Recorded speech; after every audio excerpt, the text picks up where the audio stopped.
and the endless duration of pure being. The great breath, in a way, is the cause of the great illusion. It is the great illusion. The exhalation is the illusion. Inhalation restores one. Well, restores who?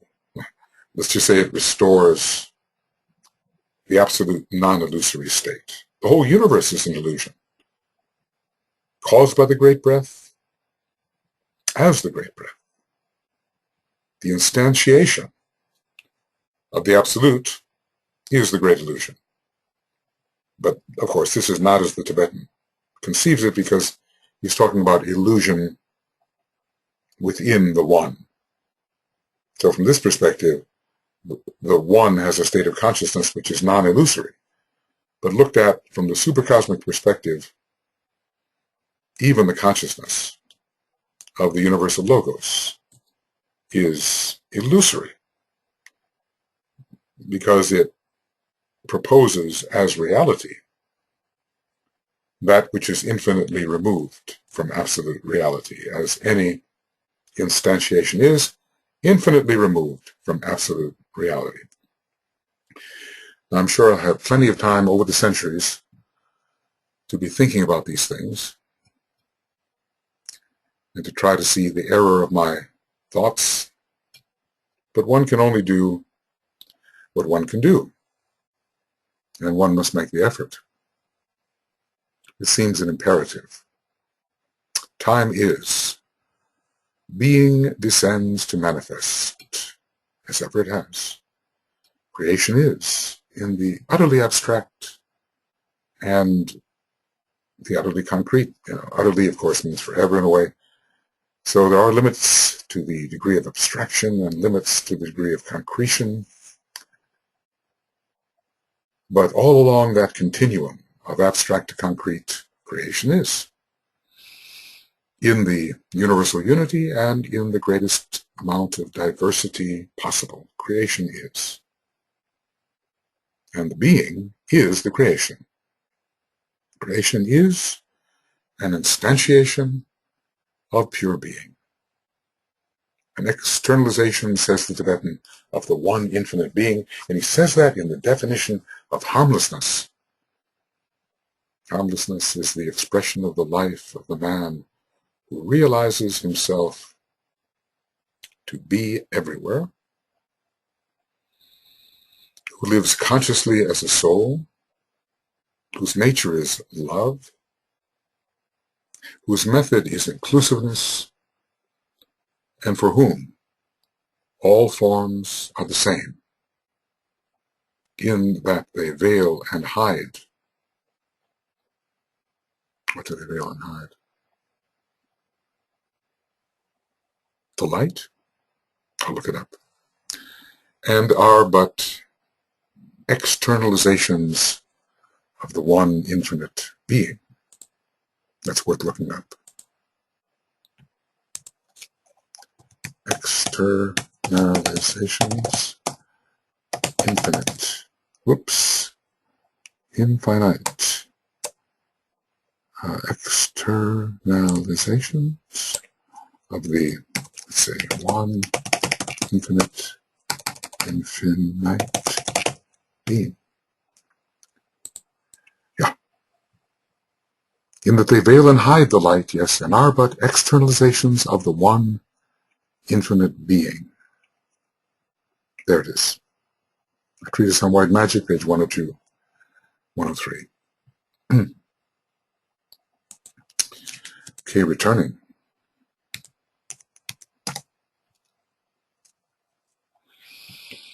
So everything in our worlds of perception, all the contents of consciousness, of the universal logos and of its extensions, are subject to time.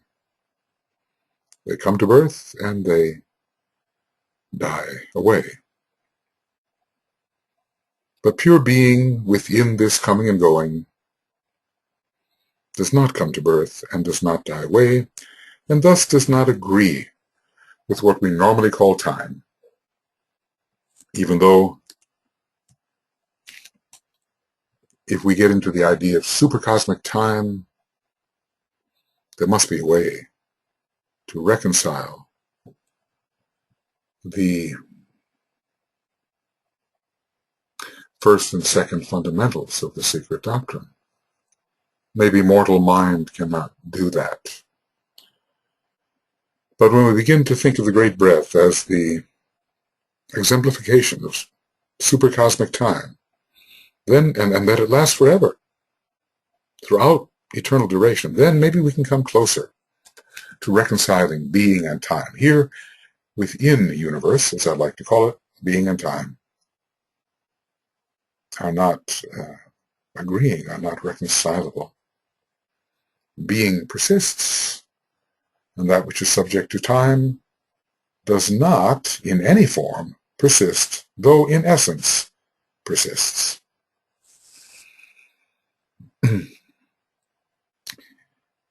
Unity is. He likes those ises, great assertions of fact, some of them temporary. He's going to come back to God is, as you see. And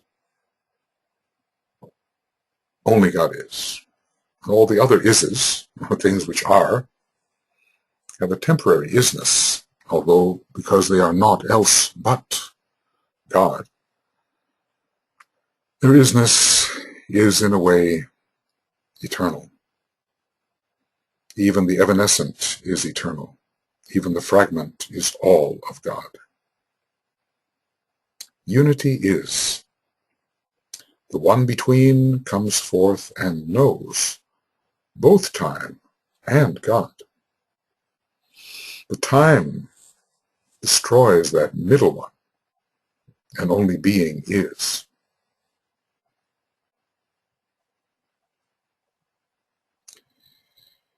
Well, if there's going to be unity, then there have to be factors which are unified, so there has to be multiplicity, or at least two. You can't have a state of absolute homogeneity and speak of unity. In the same way, there is a certain absolute homogeneity concerning synthesis, and so it is not meaningful to speak of unity when the state of synthesis prevails. Unity is.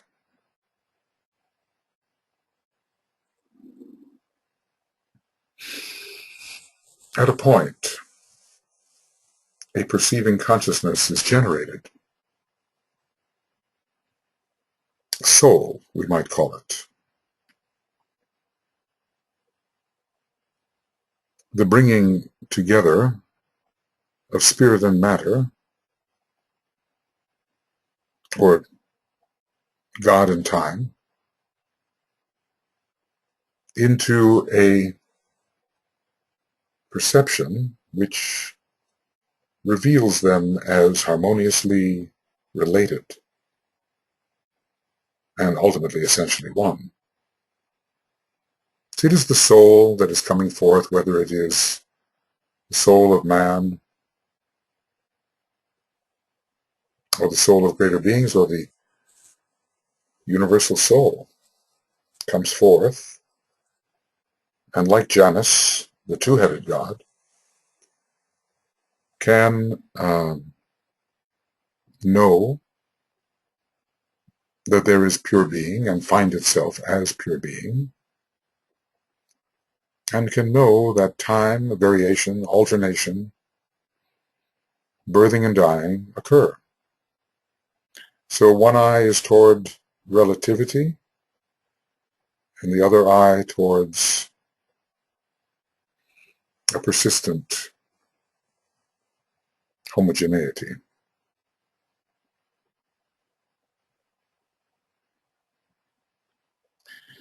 This operates on a number of different levels. Even the soul of man conceives that there is something it calls God, and conceives that there is something known as time in a world of constant change. We might even say that the soul is poised between perceptions of the world of being and those of the world of becoming, where time and space prevail. In the world of being, such as we know it, which is really for us on the higher levels of the cosmic physical plane, time and space as we normally know them do not prevail. I have to use all of these qualifiers because, it's very difficult, the great breath being what it is. It's very difficult to get rid of time and the space, which we call the universe, produced in time. Whenever there is a perception, there is space. The universe is a great perception, and thus an illusion, and thus an evanescence.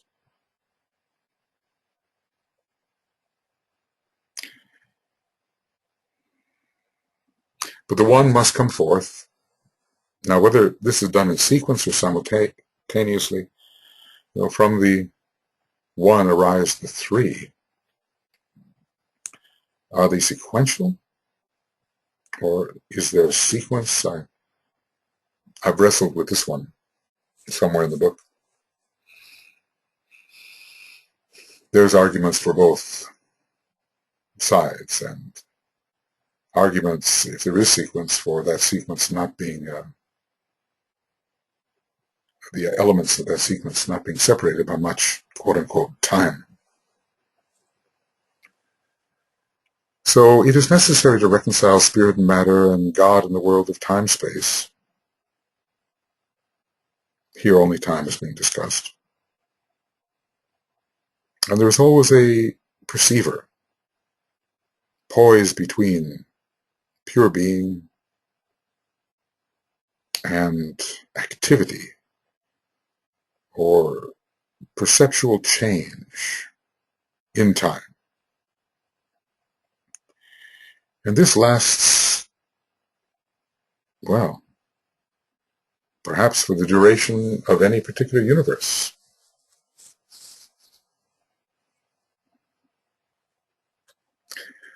But at length, even as we understand on the human scale,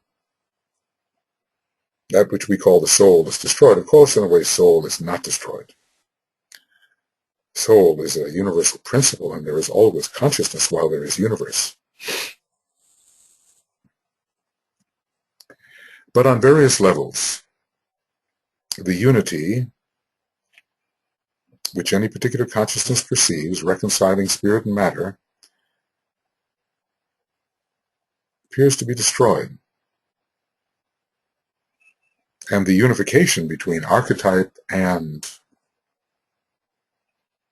mosaic configuration,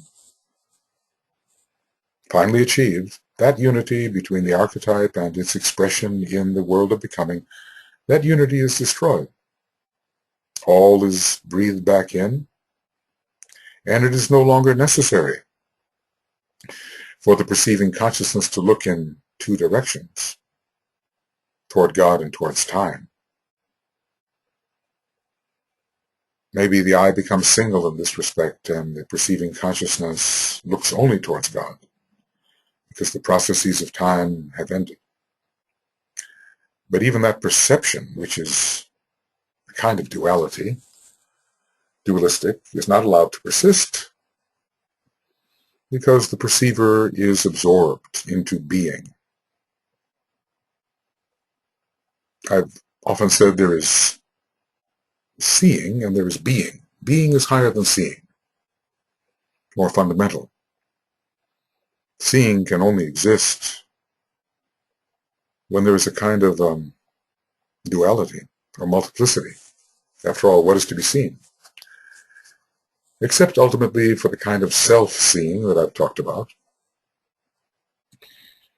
Consciousness, what is this? Franklin Merrill Wolff, The Philosophy of Consciousness Without an Object. Well, the seer as the only object of seeing, that state eventually supervenes. But there is something so high in the state of being that it obviates the necessity of seeing. It somehow includes it.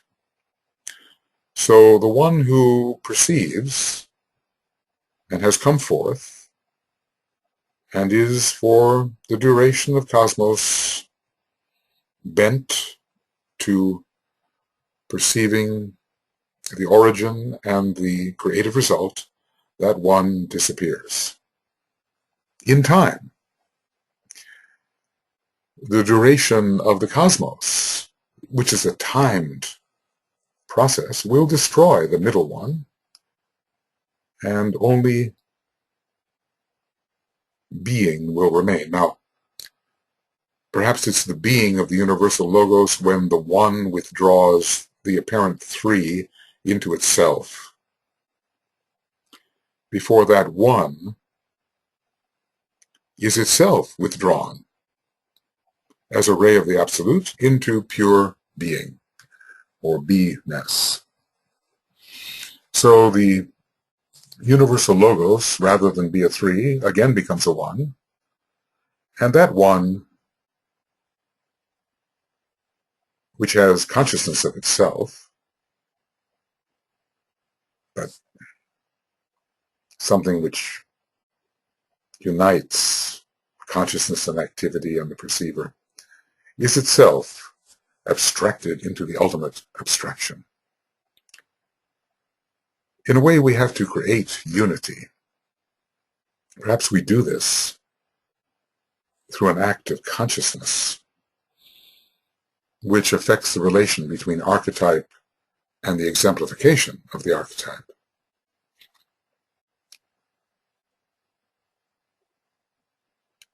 So, at various points within the universal process, we can say unity, a relative unity, is. And that unity is destroyed so that a greater unity can be produced between more extensive archetypes and more extensive exemplifications of archetypes. One unity after another is destroyed. Wonder, is it ever possible to create a unity between absolute being and the universal process? I think perhaps when the kind of algorithm of any particular cosmos is fulfilled, there is a unity between the intention of the absolute being and the process, its externalized process, which is the universe. After all, the universe does not, the universal logos does not come forward perfected. He comes forward directed, you might say, directed to self-perceive and move all through self-perception into a condition which reflects the algorithm inherent in him and bestowed upon him by the universal, by the ultimate being. When I use a word like him, it's just for convenience. At these levels, there's no him, there's no her. It's just cumbersome to keep on alternating the words. Could use it at times. I do. I try not to get too hung up on language. It's the idea behind it that counts. I think when we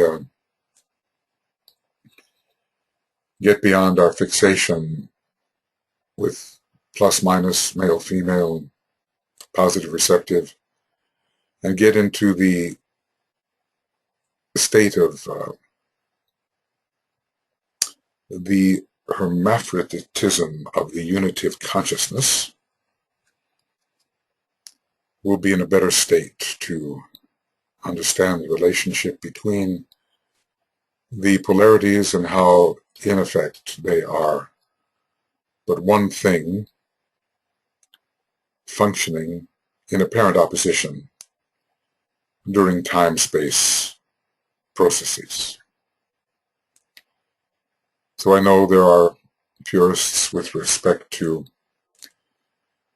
gender-neutral language, and I can certainly see the point, but when I get thinking about these things, they're difficult enough to think about. I just try to simplify the matter if I can. Unity is, the one between comes forth and knows both time and God. Well, that's a good question. One can know, in a way, God, the universal logos, but can one know God, the absolute being? Anyway, I'm not going to try to split hairs in this way.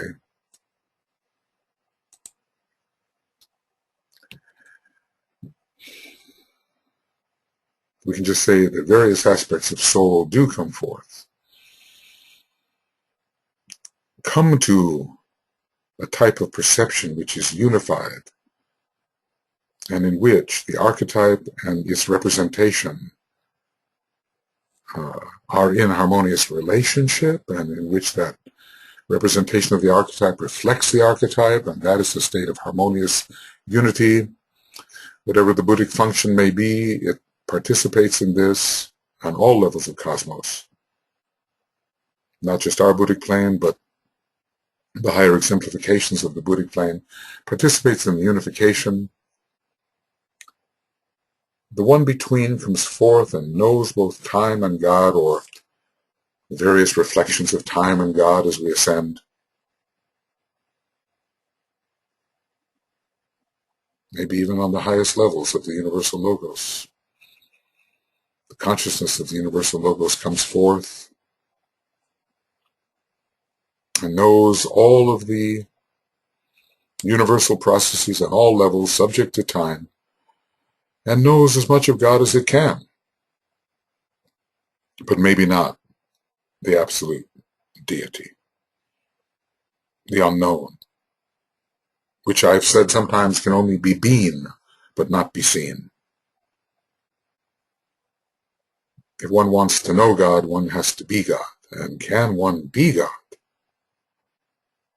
when the condition of universe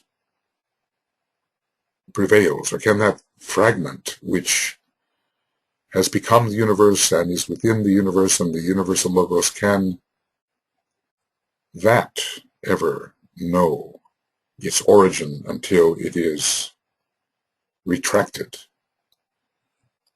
into its origin? But time destroys the middle one. We might say that being destroys seeing, and only being is, which gets right back to God is. Space is. Time seemed to come first. I've always found it more difficult to solve the problems of time than the problems of space. Somehow space seems more manageable. I've come to the conclusion there is supercosmic time, but is there supercosmic space? Well, perhaps when anything occurs, space exists. In other words, when time is, space is. Space is a perception, a self-perception. When there is no self-perception, there is no space. Now I'm speaking of self on a very high level here. I'm saying that the space is a datum of consciousness. When the one universal logos comes forth as the point which is dimensionless, there is no space, except in the sense that some thinkers use that term space to represent the ultimate being. They just call it space. They don't call it time, which seems a slight. You know, time is as great as space, and you can't call that ultimate greatness space and leave time out of it. So I'm not so good with the denotation of the ultimate beingness as space, although I understand in the attempt to evoke the concept of formlessness, but boundless immutability, space is somewhat suggestive of that. So I consider the use of the word space there a kind of convenience in which for the moment I don't want to indulge. Space is. It's like saying the universe is. The universal logos is. But not until the universal logos, as the one emergent perceiver, has perceived itself. There is no space. Space is a perception. And hence, the bounds of the universe are simply the bounds of a perception. Whatever the perceiver perceives is the boundary. And since that perceiver is not infinite, though in essence it is, but since the perceiver is not essence, then its perception, infinite, then its perception cannot be infinite.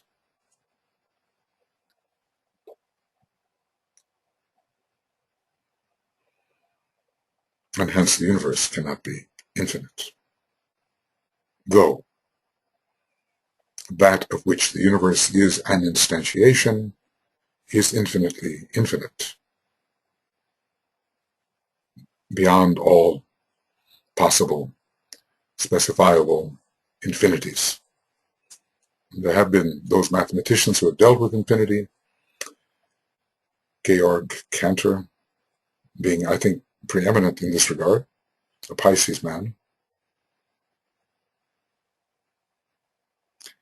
And he certainly thought there were specifiable infinities. But I'm speaking of an infinity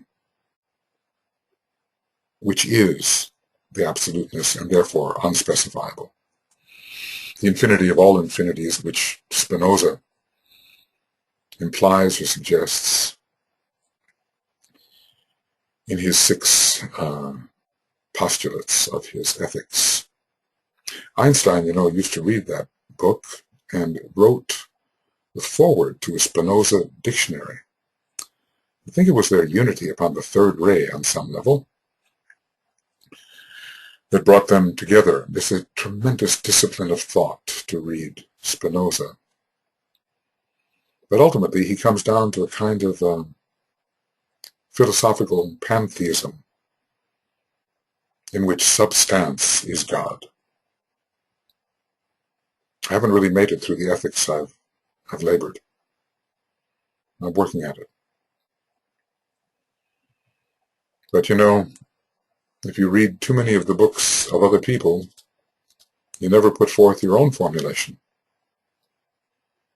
which is really, what is it? Knowledge dwells in the minds of those attentive to the thoughts of others, and wisdom in the minds of those attentive to their own. Of course, who owns what?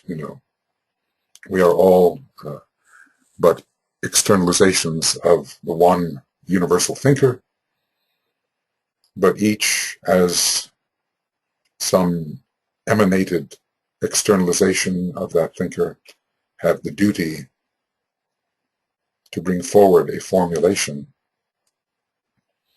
based upon the particular internal configuration we represent.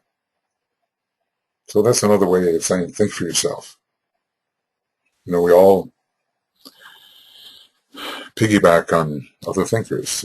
Newton was saying that if he has seen more, it's because he's stood on the shoulders of giants, and we've all stood on the shoulders giants. Early Beethoven sounds like Haydn. Early Mozart sounds like Haydn too, because they both, Beethoven and Mozart, took lessons from Haydn. But at one point, Beethoven became Beethoven, Mozart became Mozart, and they were true to their internal name or archetype, which it was their duty to register and express. So let us all learn to think for ourselves. We can only be ourselves, ultimately one being, but we can think for ourselves. Space is, time and space reverberate and veil the one who stands behind. Pure being is, unknown and unafraid, untouched, for unchanged.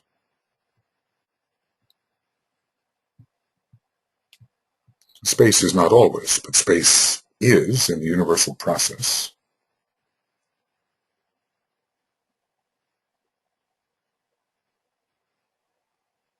I kind of wonder sometimes whether the absolute being could not be called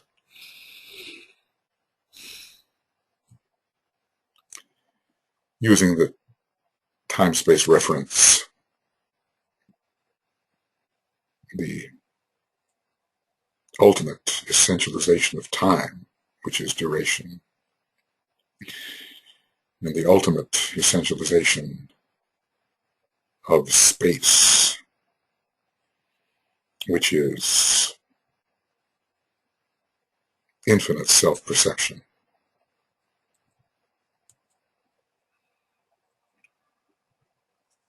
Anyway, just puny human concepts, but working with what we can.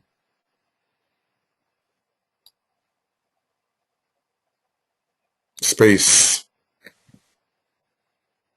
is, in a way, the universe.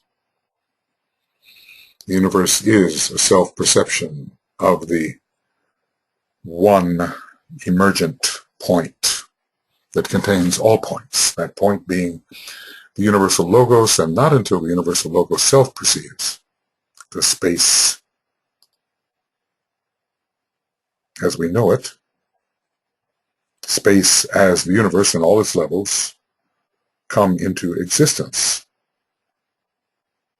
Existence, it seems a step removed, ex, out from, a step removed from being. But we have to be careful because sometimes these words are used interchangeably. Being and existence. We are very careless in our use of words, but one can understand and forgive. There is perhaps no time in life to be too discriminative. We have to speak to each other in a practical way and not with as much accuracy as we are capable. It would slow the process too much. But I guess for philosophers, they have to be careful. And even though using those limited forms we call words, they have to be as accurate as possible. Was it Annie Besant who was pointing to the third ray as indicating accuracy of thought, and the fifth ray as accuracy in action? I think so. Time and space reverberate. It's a word that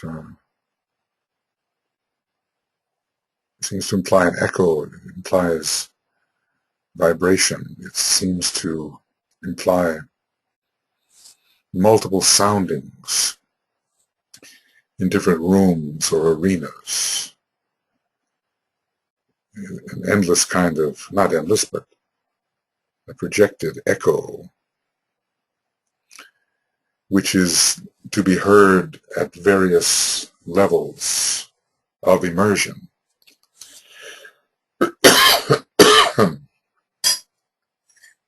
Excuse me.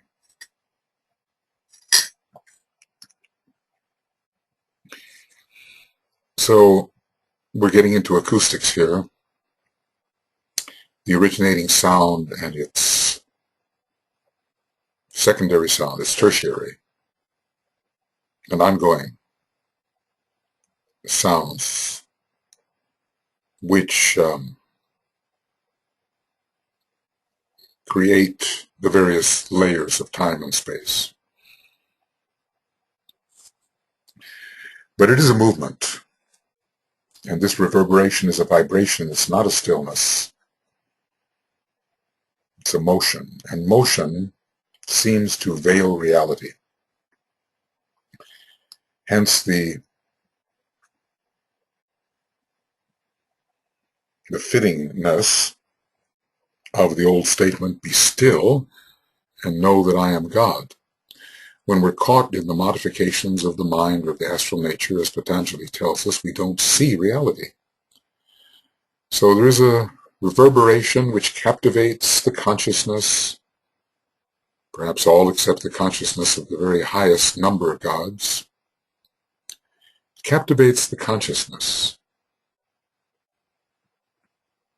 certainly the consciousness of man. It takes a long time before we can disengage from the movements, the reverberations all around us, in our environment surrounding us. There's the constant perceptions of different spaces and the constant registering of different cycles in time, intervals. It's a constant motion and change of scene, which hides the one unchanging being at the ever so behind these reverberations. So the veils are created, and they are veils of movement that we can't see through or beyond, veils of motion. Naught could be seen but motion and that which veiled. That which veiled and constant activity, naught could be seen. It's the third ray problem. And the second ray comes along and provides the necessary stillness to neutralize the effect of the motion. So the one who stands behind is surely, in one instance, the universal logos, the one, but in a greater and deeper sense, the one who stands behind is the absolute, the one pure being, the absolute principle, the one without a second, the only one. Being exists alone, naught else is. That one, God, the deity, the absolute deity of these stanzas. That's the one who stands behind. And think of it. Motion, motionlessness, motion, motionlessness, or motionlessness, motion, etc., etc. That's the great breath. It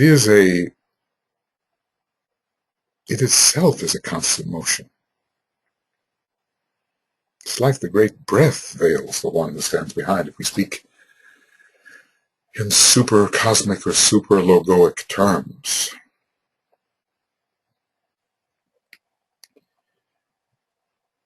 so the universe itself is a veil in the ultimate sense. It's the product of motion, and in it is perpetual motion. It is itself a motion. From the time the universe comes forth, motion is. And because of that motion, there is a veil for the aspect of the one being immersed as that motion. There's a veil which separates the immersed aspect from the unimmersed aspect. And yet there can be no division, and the immersed is the unimmersed, So, every limited unit of life is the entire infinitude. That's the conclusion there. But for practical purposes, the greatest of all, the unborn, is veiled by the universe. And although there is revelation to be had within universe, first of all, the one who has come forth knows itself, and then knows itself in seemingly endless, descending, emanative multiplicity.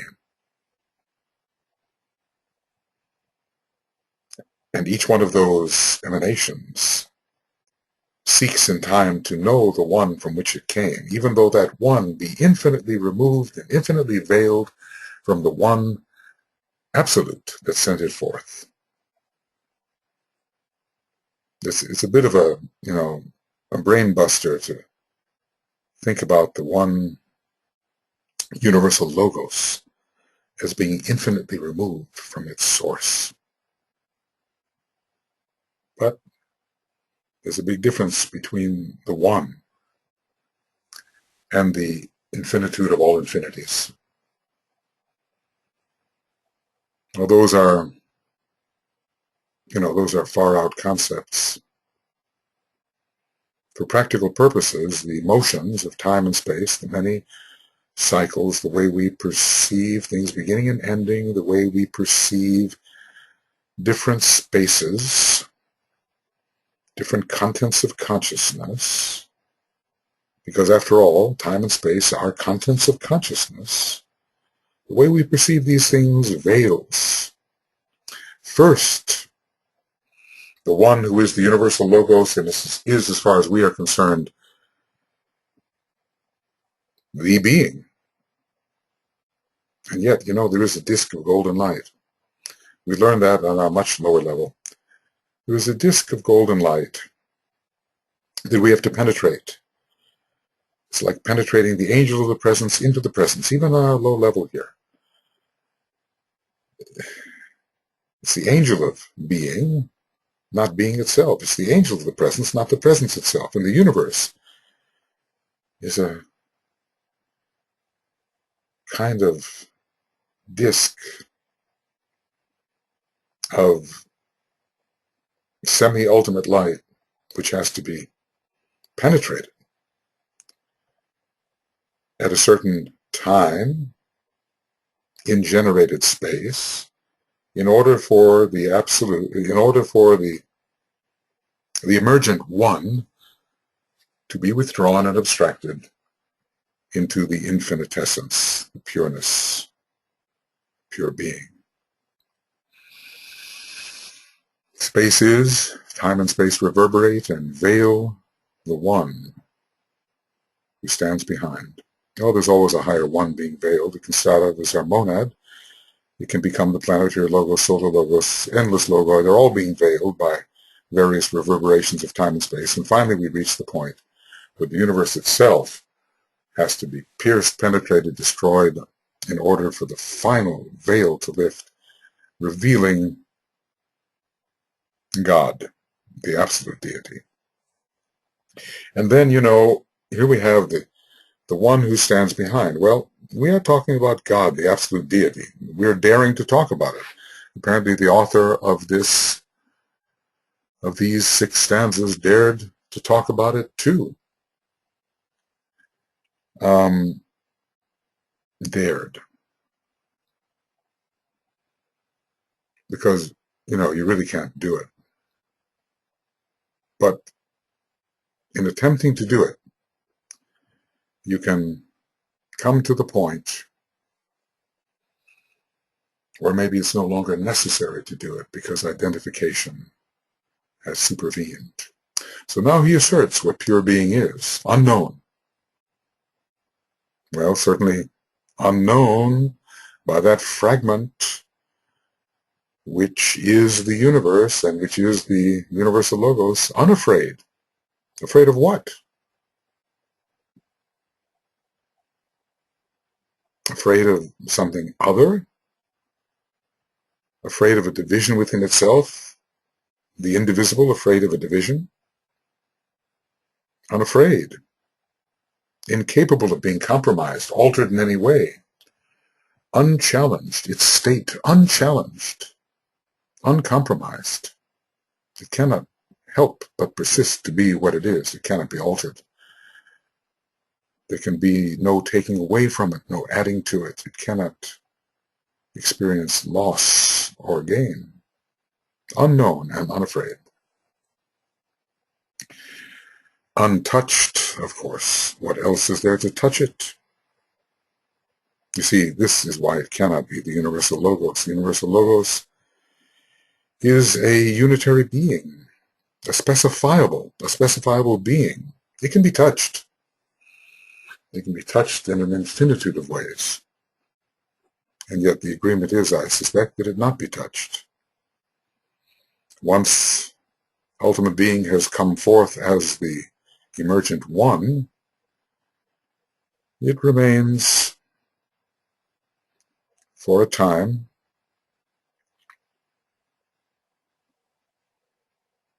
just what it is, and is left, I think, on its own to work out the algorithm conferred. And for A unchanged. Well, forever. Look, universes come and go. Universal logoi come and go. They go through a process. They are changed. They're born and they die. To die is a change. But it, the great it, the that, the unnameable, the unnamed, in my Infinity book I came up with so many names for the unnamed. Almost a sacrilege, really. I think I had 241 names for it. I shouldn't even stop there, except it's hopeless, because it is really the big zero. It's utterly unnamed. But we call it pure being, okay? For A unchanged, and that's the only thing, or non-thing, or no thing, that can remain unchanged. Utterly homogeneous, only and ever what it is, and nothing else. And what it is undefinable, but ultimate, or A unchanged. So space is, it's a veil, just as time is. It's a perception which keeps us in a way from being that which we are. It's an illusion. The whole universe, in this sense, is a great illusion. And space really isn't. But for practical purposes, because the non-illusory must descend into illusion to remain what it is, then space is. Time and space and motions are needed for both. They are motions, in fact. Time and space reverberate. They reflect themselves. They sound. They are somehow impressed. They duplicate themselves, really, in a way. An echo is a duplication. Time and space reverberate and veil the one who stands behind. First, the universal logos. Then, when all time and space are absorbed into the universal logos, then the veil is of the one who really stands behind. And in all of this, of course, there is no duality, because that one is inescapably the many. So it's just a perception. This whole thing of the universe is a perception. And if it seems different than the ultimate essence, it isn't really.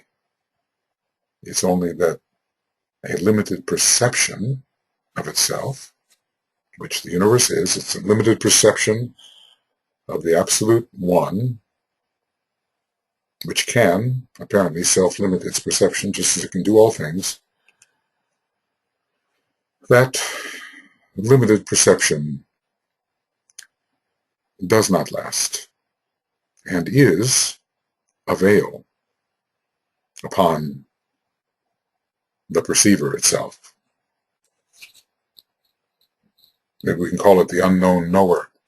There's some pretty sticky, knotty problems that one can run into. They're just a result of how we think and the limitations of our thinking, I'm sure. Somewhere in my Infinity book, I dealt with many philosophical problems. I can't say that I solved them all. I don't know if I've solved even one of them. But at least to put up what the problems are, that is worthwhile.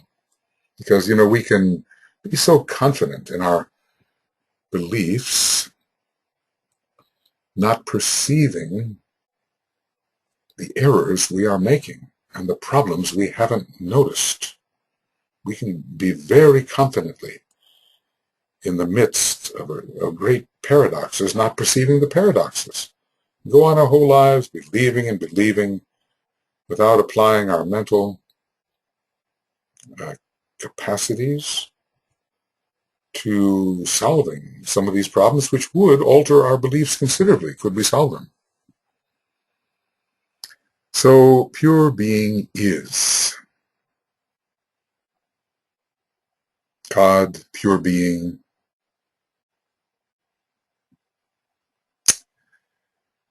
unknown,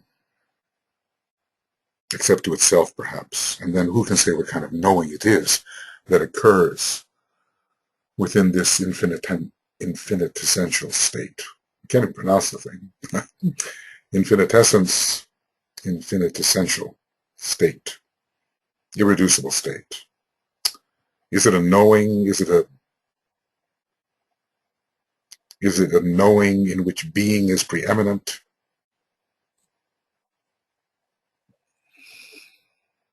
I think all those things resolve together. We cannot differentiate, but certainly unknown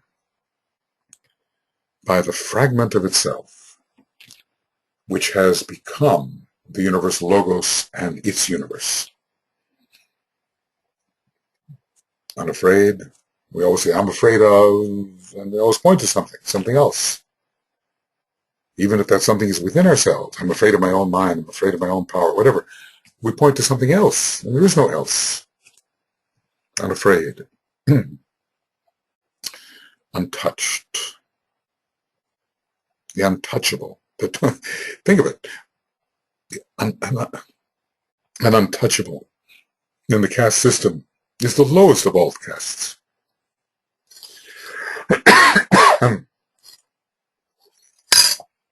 Good old green tea at 3 in the morning, or whenever it is. What is it? Only 2:30. Okay. An untouchable, the Sudra, the higher castes of the hierarchy won't touch, won't come in contact, won't walk in the shadow of. But the greatest of all beings, or non-beings, or no things, or unspecifiables, is the untouched, the untouchable. So, this is a great pair of opposites, isn't it? The untouchables of earth and the ultimate untouchable. And for A, unchanged. There our great confidence comes in. But, some people, some high beings have told us God got lonely and created a universe, endless universes, so there could be aught else than God, something other than God.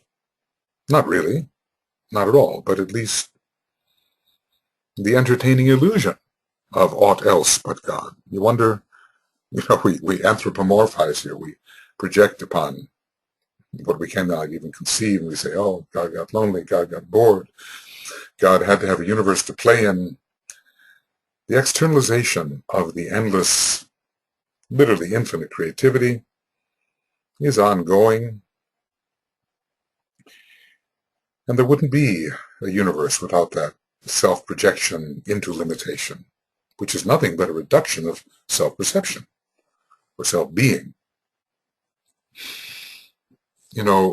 Reduce to manifest. You can't manifest the whole thing. It's infinite. You can't do that in time with the great breadth and alternating universes. So reduce perception until you've reduced the infinite down to a one that is up for manifestation as a particular universal logos and its universe. The universe is an infinite reduction of perception, an infinite reduction of self-perception.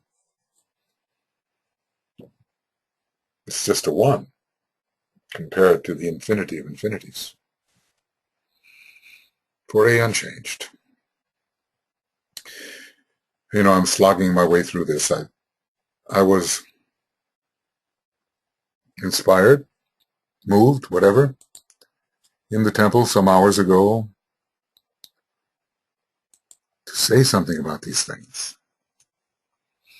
Because no matter what I've said in all my life about all the different energies and their actions and interactions, their forms and formulations, their influences upon us, upon each other, all those things, as necessary as they are to promote the divine plan, to promote that aspect of divine purpose which is attempting to work out in a particular time and space, all those things are secondary. I'm, you know, I get choked up every time I think about my teacher. But I remember telling him, Andrew, I'm interested in astrology. Because I was, you know, another quite well-known astrologer who wrote the Blue Star program. He's been very active in astrology. He, too, was a student of Andrew. I remember when he met him. So he's a Michael, too, and we both share something very dear to us. But I told him I was interested in astrology. He says, well, you know, astrology is fine. It's good. Learn a lot with astrology. But don't get caught in the sideshow and miss the main event.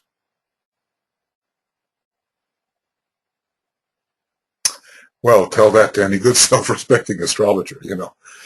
I mean, you know, to operate here in Cosmos, we need astrology and the higher correspondences of it. But I would say that if the consciousness is identified as the one,